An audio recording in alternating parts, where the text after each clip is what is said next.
Secretary General, good to see you this morning. Appreciate it. Thank you so much for having me on. Okay, so maybe you could just tell us, first of all, whether you believe we are any closer to de-escalating tension in the region. It's too early to tell, because we put proposals on the table for the Russians to engage in a series of meetings on important topics for European security, for the situation in and around Ukraine. And Russia was not in a position to answer in the meeting, but they have promised to come back because we believe it's important to sit down, especially when tensions are high as they are now, and to find a way forward which is political, and to prevent the use of military force against Ukraine by Russia once again. So just to be clear, Russia has committed to further talks? No, they have not committed to further talks, but they didn't reject them either. We met with Russia, 30 allies, for 4 hours yesterday. The discussions were quite difficult, but that's also a reason why I think the meeting was important.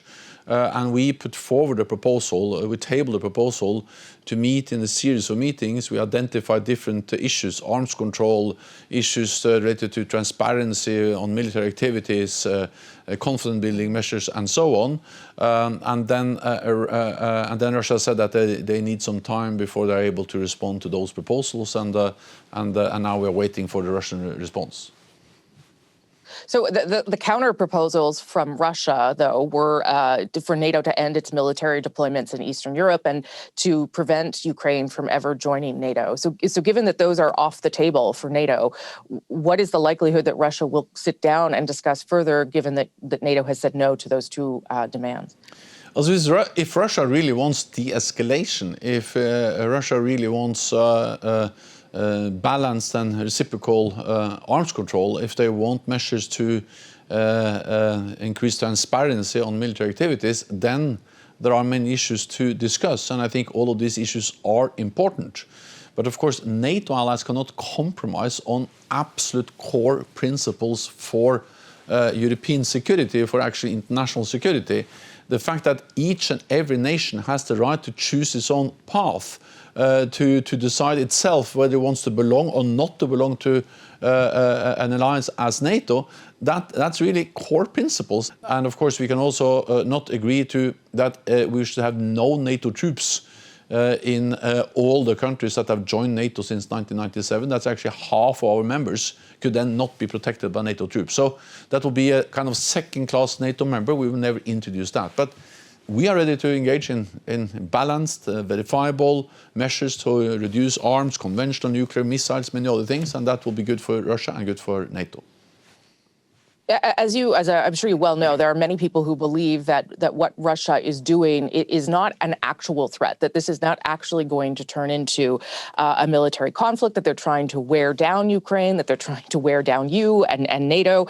Do you think that is part of their strategy, or do you think that this is something that could indeed escalate? There's no certainty about the exact Russian intentions, and they may also have plans, and then they may change the plans. So, of course, it's possible to speculate, but the reality is that there's no certainty. What we know is that we have seen a significant Russian military buildup with tens of thousands of combat-ready troops and heavy equipment.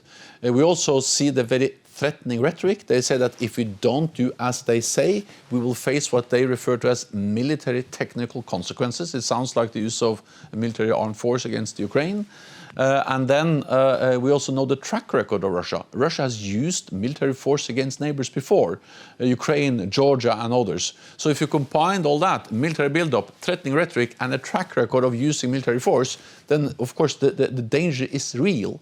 And therefore it is important to engage in dialogue, to try to find a political way forward, but also to be prepared for the fact that Russia may use force again, and send a clear message that that will have severe consequences, economic, political consequences for Russia if they do so.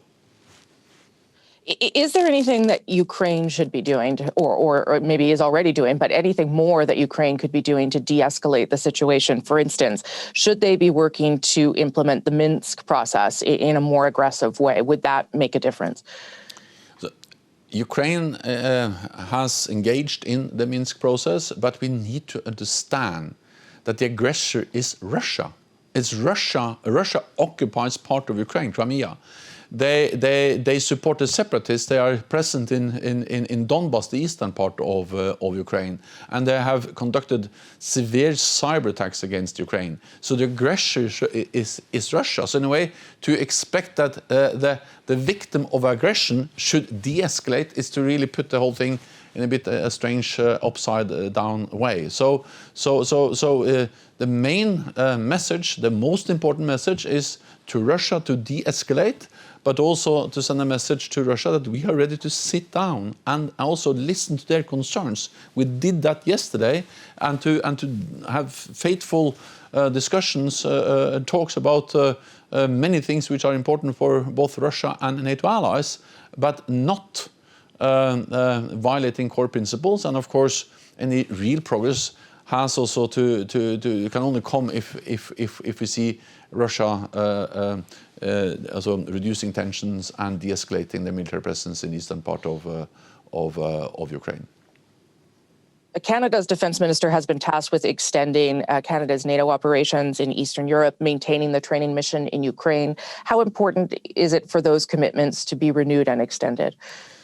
So first of all, I would like to commend Canada for the very strong support Canada has provided to Ukraine over many years. And I have recently spoken both to Defense Minister Anand and Foreign Minister Joly, and they both restated the strong support from Canada to Ukraine, and that's something we really appreciate.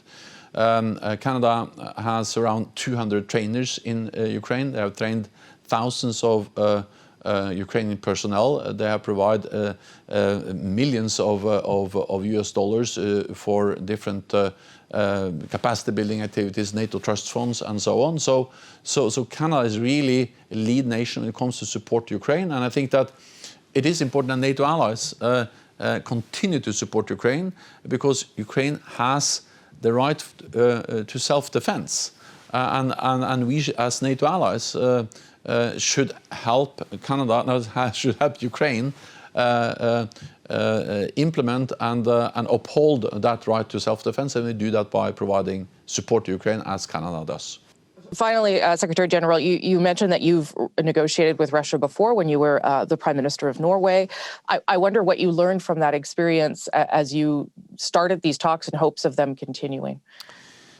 I think the most important thing I learned was that there is no contradiction between deterrence defense, strength and dialogue.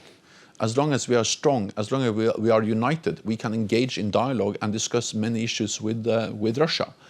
Dialogue, talks, negotiations is not a sign of weakness, it's a sign of strength.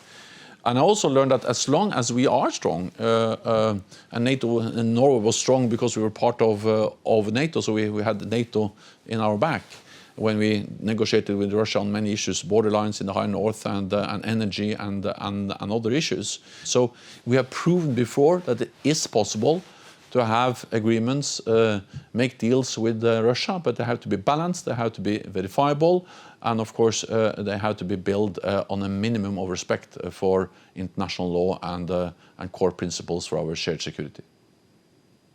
Secretary General, always nice to speak with you, sir. Appreciate your time. Thank you so much.